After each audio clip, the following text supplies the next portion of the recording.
Well, hello, thank you for tuning in again to the Church History Trail. And tonight I thought that I would let you see one of my bookcases. And I love reading books, and I have many books on history and theology. And so I'm going to take you through a few of them and I'll let you have a wee look. And this is one of the many bookcases. I have four altogether of bookcases full of books. Some are really old and some are quite modern. That one there, the Strong's, that's the Strong's Concordance of the Bible, and we've actually had that. That's been in our family since I was saved when I was 16, and so that's been with us a brave while. But that's got the Hebrew, it's got the Greek, it's a fantastic concordance, and I do use that a lot for word searches that I'm wanting to know the meaning in Hebrew or Greek. Not that I speak Hebrew or Greek, but it certainly gives you the meaning in the English beside the Hebrew or the Greek. So it's a fantastic tool to have for any Bible student. And there's a wee book there beside it. There's a couple of books there beside it. One is on fossils, and that's a fossil book, and it's by Gary and Mary Parker. Of course, Gary, he's a scientist, and I assume Mary's his wife. I've read that wee book, and that's a creation book, so it's not an evolution book. And also then Dinosaurs by Design, which is a brilliant book, and it's a fantastic book, and it's by Dwayne Gish. And certainly, again, it's a creation book. It's a 6-day creation book. And it's a brilliant book. And there's a book there on eschatology, Things to Come, by Dwight Pentecost. And I would recommend that any dispensationalist, and even if you're not a dispensationalist, I would recommend that book, because it is packed with dispensational theology. It is absolutely brilliant. And that book there beside it is the Wycliffe Bible Dictionary, which again is a fabulous tool to have. And it's jam-packed with biblical knowledge. And there's a wee series there on Ironside. I like Harry Ironside and his commentaries. And beside them is also Answers in Genesis, and which is very good as well. And that's the 4 books there that I've got. And then the Romans books, that's a couple of books there by Dr. Martin Lloyd-Jones. And also then there's the works of Thomas Goodwin, The Puritans by, again, Dr. Martin Lloyd-Jones. That's a good book as well. And then there's Warfield, old BB Warfield, Studies in Theology. Of course, Warfield wasn't a dispensationalist. And then I've actually 4 of those history books, but I'm reading one at the minute, so it's not in there. And that's on Church History by Needham. And I have to say that series is one of the best series that I've ever read on church history. It's absolutely fantastic. It's readable. It's enjoyable. It gives you, the history, the people, but it also gives you a flavour of their writing as well, which is very good. And so I would recommend that series if you can get your hands on it. It's actually very good. I see one of my lights flashing there. I hope it doesn't go out on me. And there's a wee series there as well, Puritan. That's the Puritan paperbacks, which is very good. And then there's the Puritan, the Complete Armour. That's in a 3-series volume. Now, these wee books here, I actually, believe it or not, they're Ladybird books. But they're fantastic wee history books, and some biblical as well. There's one there, for instance, Chocolate and Coca. It gives you the history of chocolate and coca. They're great wee books, and although they're supposed to be for kids, they're fantastic for adults too. There's good learning in them. There's the story of St. Paul, Marco Polo, David Livingstone. Who else have we got there? We've got Henry V. With a load of them. Richard the Lionheart. And I've enjoyed reading those. Joan of Arc. And there's one here even on Wesley. And hang on, I see which one that is. There's one here on John Wesley. There's it there. And I'll show you this one. That's Wesley. John Wesley, the founder of Methodism. Fantastic wee books. And I nearly lost that wee book because when I was buying it in the wee book shop in Carrickfergus, I had it sitting and somebody came in and they near had it. At least I lifted it to look at it and I had to say, look, that's already been bought. Or I might have lost it. But I enjoy reading my books. I've also got one there on Oliver Cromwell. A wee Ladybird book on Oliver Cromwell. And they're fantastic. They're a lot dearer now to buy than they were. Let me see if I can find the price on them. They were like about 15p or something like that when they were new. You'll not get one for 15p now. You could pay up to, well, you could pay from a fiver up to 30 quid for one. So they're certainly dear. And then here's more historical books here. That's William III. And again, that's another good Irish history book there. The Williamite Wars in Ireland. That's old Spurgeon. Spurgeon, the Prince of Preachers. That's a fantastic wee book there too. Well, big book. And then you've got the old book, the Fox's Book of Martyrs. John Fox.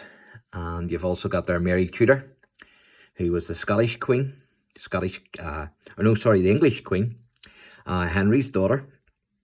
And there's Cromwell. And of course, Cromwell's not liked over here by the Irish. Sure, he's not.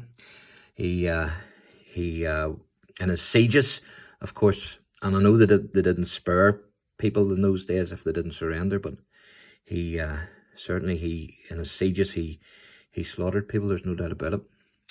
And there's another that's Smith's Bible Dictionary. And again, these dictionaries and commentaries and stuff are very good for the student of the Bible.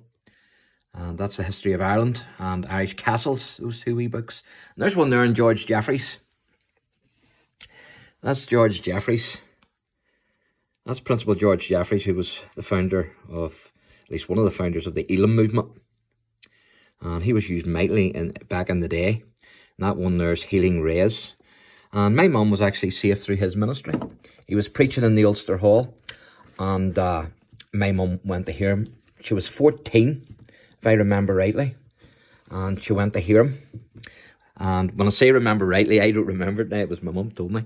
But she went to hear him, and she didn't get saved in the meeting, but she got saved when she went home that night.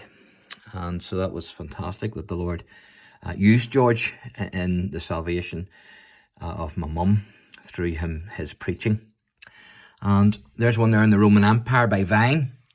As you can see, that wee black book there, that's actually the New Testament, but it's in Hebrew and English. And if you were to look at that book, it actually goes from back to front, because in the Hebrew, if you remember, so you can see there.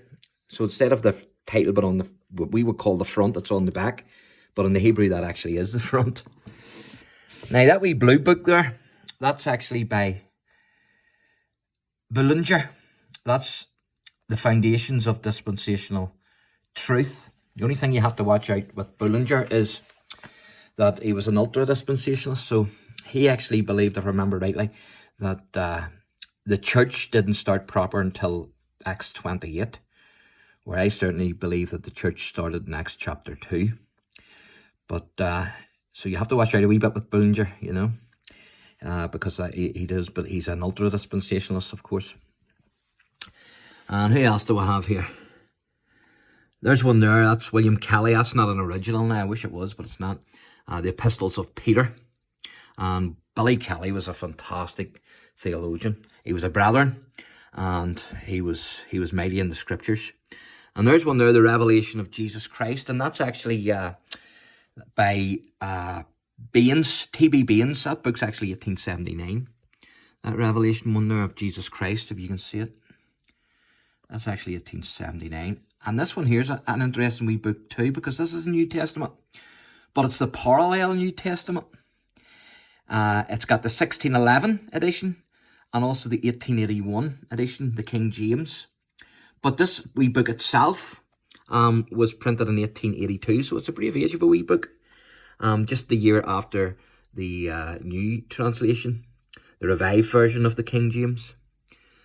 And so that's the parallel New Testament. And then there's one there, Joseph Parker, Studies in Text. And that wee one there beside him, which you can't really make out, but if you can see the name there, that's DeHaan, Richard DeHaan. And again, that's another wee commentary on Revelation. That's a fantastic wee book, brilliant wee book that. I learned a lot from that wee book. And also there you've got John Bunyan. Again, it's not an original. The Holy War. There's Emblems of the Holy Spirit. That's by Marsh. And it was actually printed in 1911, that wee book there. So it's a right wee age too. And you have other books there. Now this set here, this is actually Schaeffer's. So it is, and it's Schaeffer, it's dispensational teaching systematically. So it's the first time that premillennial dispensationalism really was put into, a series of volumes all in once. And so that was Louis Bear Schaeffer that actually did that. And if I remember rightly, that is the commentary still used. That's the textbook still used by the Dallas Theological Seminary today, because he was one of the founders at least, of the Dallas Theological Seminary. And so that's a great wee book as well. Now that's, if I remember rightly, is a 1976. So it's a reprint, this. But that's Louis Bear Schaeffer. And my lights are totally, well, there's that one back on. But this one here is gone, as you can see. And what else we got? Yes, these wee books here. That's a complete volume there, as you can see. And what that is actually is the Bible Treasury.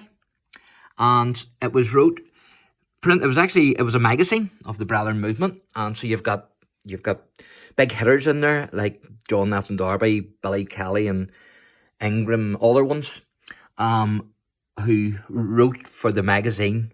And it spans from 1856 till 1920. And so that's the Bible Treasury, and it's a great collection to have. And then next up is Matthew Henry's commentary, and that's his commentary on the whole Bible. I have to say, I use Matthew Henry at times, but I wouldn't use him as much. Sometimes I think he doesn't get to the point, Sometimes I think he doesn't get he doesn't get to the heart of the thing sometimes, But in saying that, it's still a good commentary to have. Now, these two books here, this is actually the Institutes of the Christian Religion by John Calvin, volumes 1 and 2. Now, them two books aren't original, of course, because they were printed in 1949. And they were actually wrote by Henry Beveridge in 1949. But again, I picked these books up and it was actually ICM, the Bible shop, and it's really a warehouse, Mervyn, and they were second hand, so I got these for, I think it was less than $5 for the two of them, which was absolutely brilliant. And then these last three wee books, this is a good wee volume here, a good wee series here to have too, because the first one is John Owen, and it's Sin and Temptation, as you can see. John, of course, he was in the 17th century. And also the next one is Richard Baxter. Again, 17th century, the Reformed pastor, and that's a great work. So it is.